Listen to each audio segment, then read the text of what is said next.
There's power on. How you doing, Andrew? Doing well. What are we doing? Making a sequel. Why? Because the internet.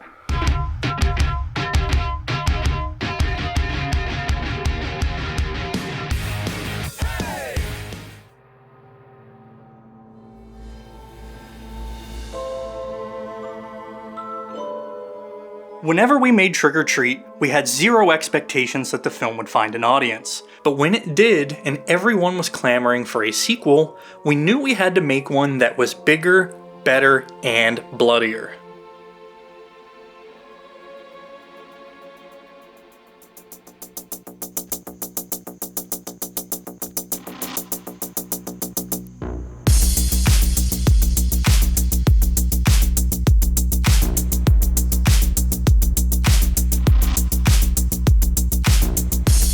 Day one was devoted to filming all of the scenes that took place in or outside of the house, while day two was scheduled to be all of the garage scenes. To get a jump start on day one, we decided to film our first scene during the day, which meant we needed to black out some windows. We had our G&E team start setting up the lights and blacking out windows, while our art department was set decking the inside and outside of the house. Meanwhile, I met with the actors to go over the scenes, discuss their characters, and to see if there were any last-minute questions. Since our first scene was being shot during the day and at a completely different location than where our garage was, we needed a way to bridge the two locations together. This room behind Andreas was actually just a dining room, but we decided to cheat it to be our garage entrance. To cheat this, we threw up some decorations as well as a big diffusion panel and blasted the same color light through the diffusion that we would end up using in the interior of the garage. I'm gonna grab a shot! You want one? Fuck yeah! Ah! Since we had multiple scenes all in the same location, we needed to ensure we were being efficient and not doing a bunch of unnecessary camera and lighting moves. So once we had our camera and lights placed, we would shoot all of the scenes from the same camera angle. This meant we were always going out of order, so having a good assistant director and script supervisor is imperative to staying organized and making sure you're not messing up anything or forgetting any important details. I forget what the last line is, the cue, we got the Drinking games? drinking games, and yep. Yeah, we need Trees that are in the back. too. I'm gonna go inside and play some drinking games. So after we were done with all of the scenes shooting out the door, we flipped our world and shot all of the scenes facing inside the door. Throw this one in the trash. One, ass smack. Take 6. Trick or treat, motherfucker. What's up, motherfucker? 4 apple, take 4. Take that. Piece that. And action!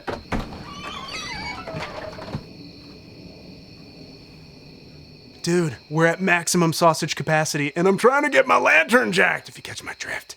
So, goodbye.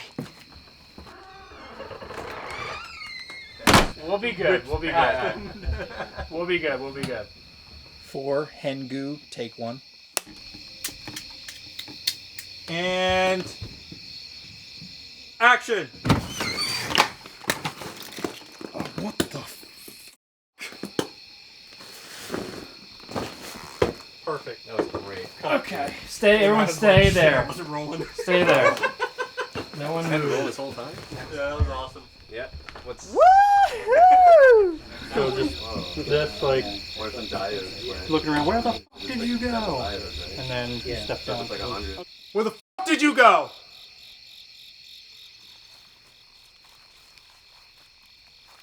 Let me find you and I'll break your f***ing arms!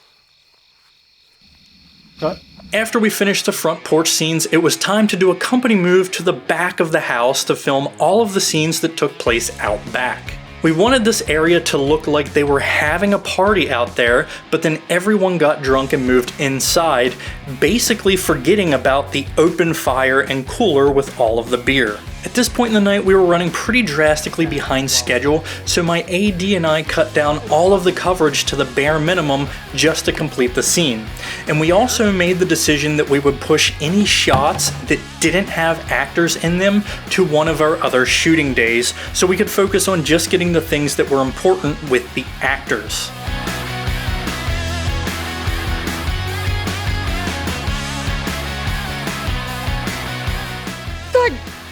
Damn it! God damn it! Cut. You want candy?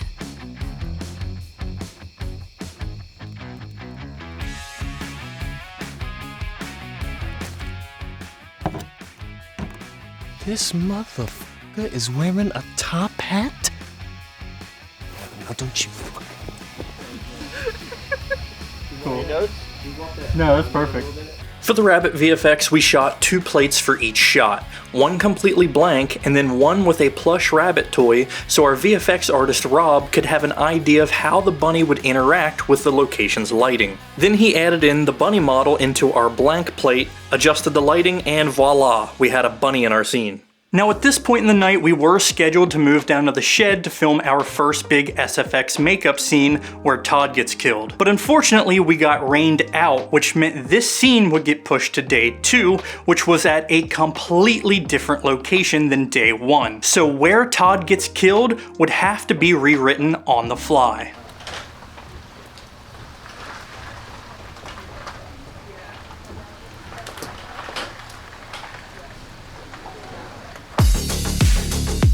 For day 2, we knew we needed to move faster to make our day since we had a lot to shoot, and now we had one more big scene added to our schedule. So in order to reduce the amount of lighting setups in the garage, we lit 360, that way if we needed to flip and grab a reverse shot, we could do so with minimal lighting changes.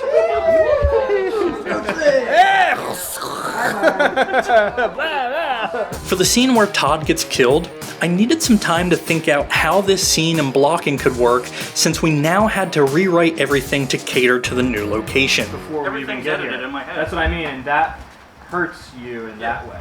Yeah, And so I just it's a great skill to have. completely reimagine everything. In the original script, the scene took place outside of the shed and the magician approached him from behind, but due to the rain outside, this was no longer an option. So we settled on the bunny luring him inside of the shed and the magician just being in the corner unnoticed. Then I'm just like, And then yeah, and that gives me the excuse to put this back. and then you would just stand up, right? So as you're standing up, you're turning. So that Exactly. jump That scare way, occurs. exactly. Yeah, it just Okay. helps with the jump scare move. 7 Alpha, take 2. Holy shit, dude! For this scene, we shot all of Gary's coverage right up until the magic trick, then sent Gary off to makeup with Izzy.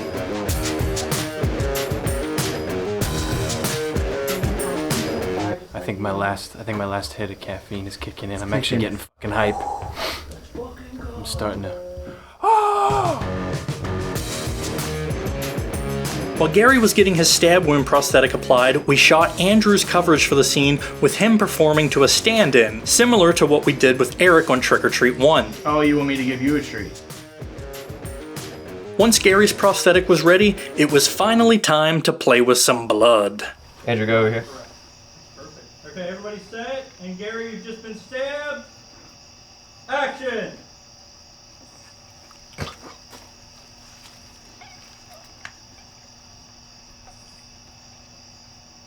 Stumble, stumble, and fall. That was great. Yeah, it was. That was great. So we just thought I was gonna spray like Terrence. I love the drip more. Oh, thanks. It's so more realistic. That was really good, Izzy. That was Thank amazing. you. Gary, good job. I could feel that it was cool. And that was a wrap on Gary, but we still had a lot to shoot, including our final party massacre.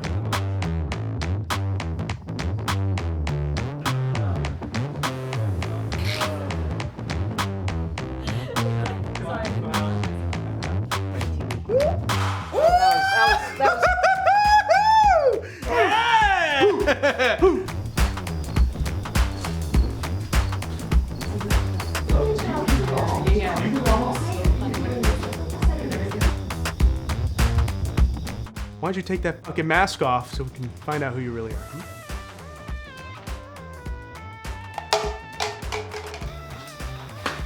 Yeah, great. And then once that, right back up. You want to take that fucking mask off yourself? I'll take it off for you. How's that?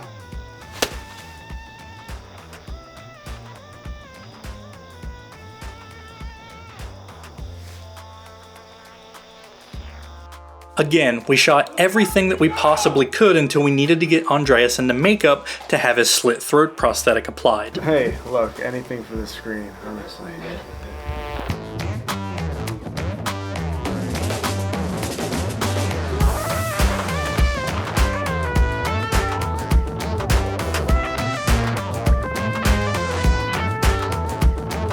While he was in makeup, we moved on and shot as much stuff as we could with Danica and Andrew that didn't involve any blood. Once Izzy was finished with Andreas, it was time to slit his throat.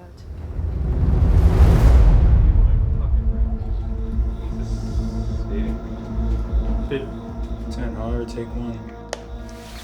3, 2, 1, action.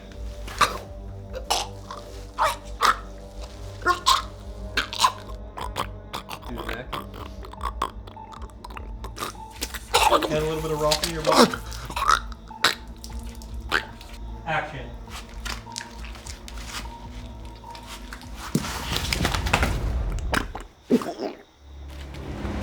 And action.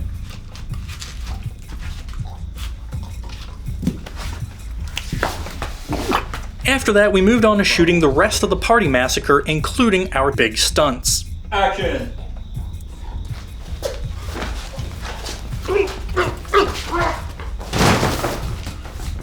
Oh my god, that was fucking Are good. you okay, Rob? Are you okay? Yo! Wow! That was sick. Oh my god, dude. That's a stuntman for you guys. What the fuck? Are you? Are we good with that? Yeah, that's It amazing. looks really violent. The energy's gonna be like this the whole time. 3, 2, 1.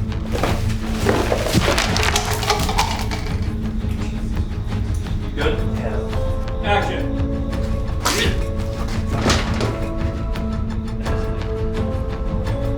Action.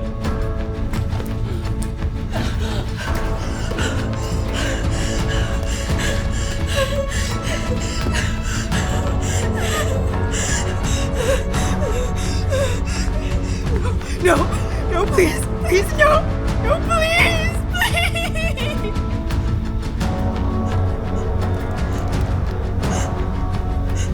Get her face. How's that? Yeah, that's right. So yeah, that's a wrap, everybody.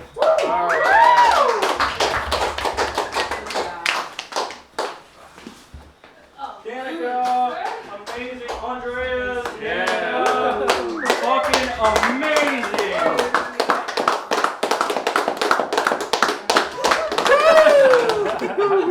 Call you. Careful of the puddles. Watch the blood. Watch the blood. No slipping. I'm gonna get cleaned up. Great job, everybody. Seriously, great fucking work, everybody. Pickups.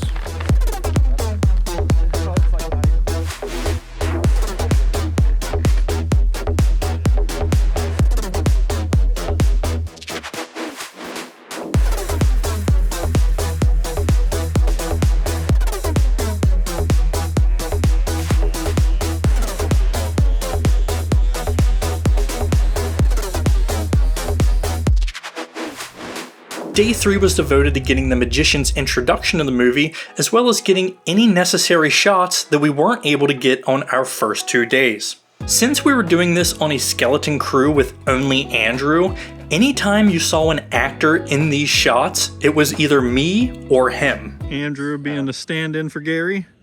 Turns out I am decidedly differently sized than Gary. Oh, that's broken. That's awesome. For the shot of the bunny jumping into the hat, we would have to digitally recreate the entire hat. We filmed several different plates. First, an entire clean plate, then a plate with the actual hat, then a plate with just the legs running. Rob then used an app called Scaniverse to create a 360 3D scan of the hat so he could use that to create the 3D model with accurate lighting. Then he comped all of those plates together to create our final shot.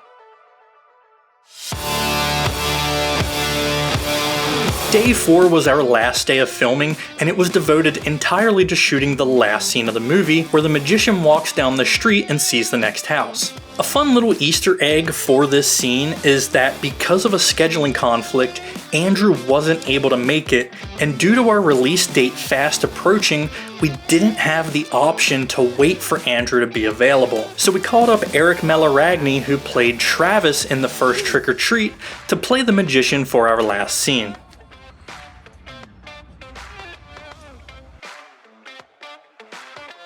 Andrew, the magician is yours. I don't want anything to do with this bullshit. This stuff is not fun. Feels like a head's in a condom.